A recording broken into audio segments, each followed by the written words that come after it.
Now, Randy Orton was tied in to AEW this week. Everybody is getting sucked into the AEW vortex here. This week it was Randy Orton's turn. It started with a tweet from the WrestleVotes account on Twitter, which claims to have inside sources, and I do believe they have broken some legitimate, news before. In other situations, though, they post very vague tweets that don't really offer a whole lot of information. It'd be very easy to claim, no matter what the outcome is, that they knew what was going to happen. So some people buy into it, some people don't. Buyer beware, as with anything on the internet. But they posted a tweet that got a lot of people buzzing this week, claiming that the real shot, the first real shot in this supposed war, I guess, has been fired. And that a source said that AEW has made a, quote, outstanding offer to a current big-time WWE superstar. An offer that's almost too good to turn down.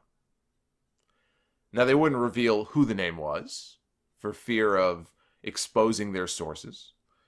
It's vague enough that I wasn't even going to mention it when it was first getting picked up. But then Sean Ross Sapp over at Fightful.com looked into it. He reported that the name being referenced in that tweet was not AJ Styles, which was my first thought when I first read that. If this is legit, who would it be? AJ was the first name that popped into my head. The second name that popped into my head was Shinsuke Nakamura. I have not yet heard that he has signed a new deal. His deal is supposed, I believe, up in April, and I haven't heard anything about him signing a new deal.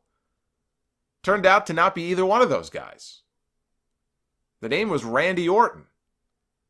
The same Randy Orton who has spent his entire professional career with WWE. He has been a lifer in that company.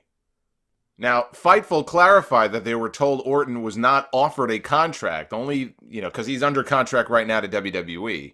So this whole thing about how a contract offer was made is bullshit. That never made any sense. In fact, back in 2010, the Observer at the time reported that Orton had signed a new long-term deal with WWE that was said to be 10 years in length. So that would not be up until next year, barring any sort of, out clause or something in his contract that we wouldn't know about.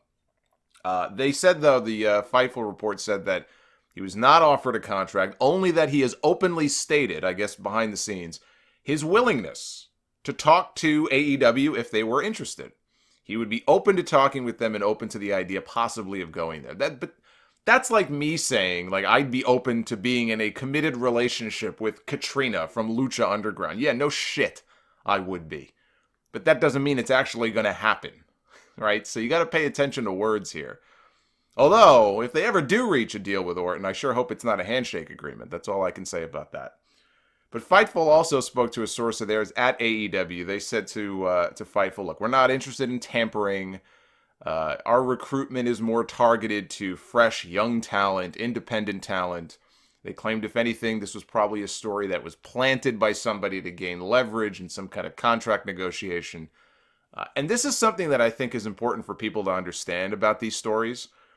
We're going to be seeing and hearing a lot more of these types of stories going forward in the months to come, the weeks and months to come, because there's going to be wrestlers and there's going to be agents looking not necessarily to jump to AEW, but looking to leverage more money out of WWE. WWE, the money is falling out of their pockets right now. I'm going to talk about their business in a few minutes here, because they just had their biggest quarter in the history of the company. They are flush with cash, this company right now. And a lot of it, Saudi Arabia, the TV money that's going to be coming in, that's where a lot of this money, frankly, is coming in right now. It's certainly not coming from live event revenue and things like that. But people aren't dumb. These wrestlers, they see what's going on. They know the landscape now. They know WWE has the money. If they want to keep you, if they want you that badly, you don't feel you're being paid, you're being undervalued.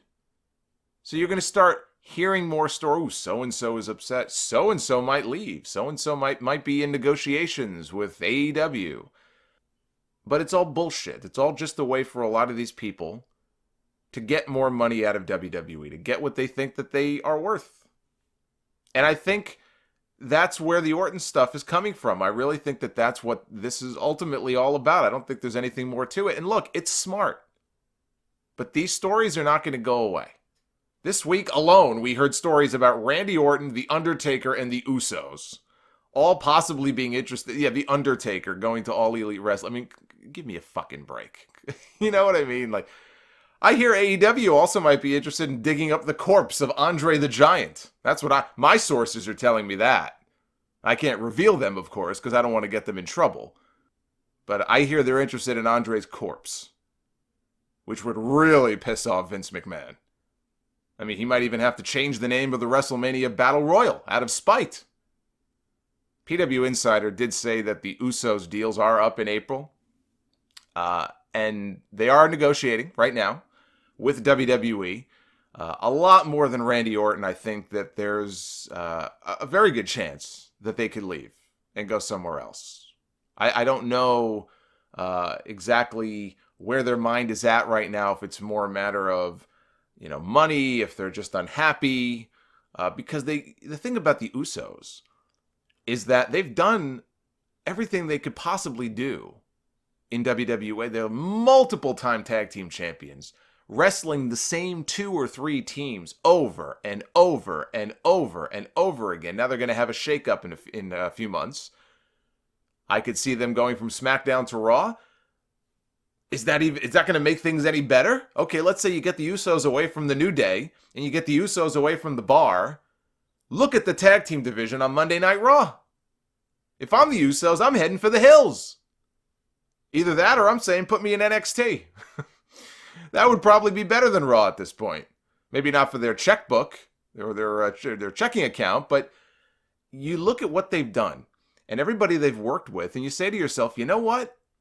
I could see them saying, look, WWE, you're great. You've treated us well, but we're not feeling fulfilled. We want to go elsewhere and work with new people and wrestle new tag teams. So I do think that there's teeth to that story, and that's going to be something to watch. And if they leave, that's a big blow, because the Usos are probably the best team they have in that company right now. Tried and true, you could always rely on those guys to go out there and deliver a great match. They work well. They have good chemistry with a lot of different people. They're still popular. And the tag team division right now, they need more teams, not less. They lose one of their best, if not their best team, and that tag team division is in shambles. So their deals are up in April. A lot can happen between now and then, but that's going to be, forget Orton, that's going to be something to watch, is the situation with the Usos. But the Undertaker thing is comical to me, how that took off as some kind of a story, at least for a few days. It took off as some kind of story this week because, he apparently removed all of his references on his social media account as though he did it himself. I mean, come on. Whoever's running his accounts took down the mentions of WWE that had previously been there. All of a sudden, that must mean he's on the outs with WWE. All it is him and his people letting the world know that he's available to make appearances for events, conventions, not other wrestling companies. And apparently at a very steep rate, too. Said to be $25,000 an hour if you want to book The Undertaker for your event. That's basically what I call the, if you're stupid enough to pay that kind of money, I'll do your show rate. That's kind of what you call that rate. Randy Orton, though, in AEW, hypothetically, if he went, would it be a big deal? Of course it would be. It'd be a huge coup for them. Forget the fact that some people are sick of Orton. Orton has been with WWE for almost 20 years. He's in that category with Cena and those guys. He's been there forever.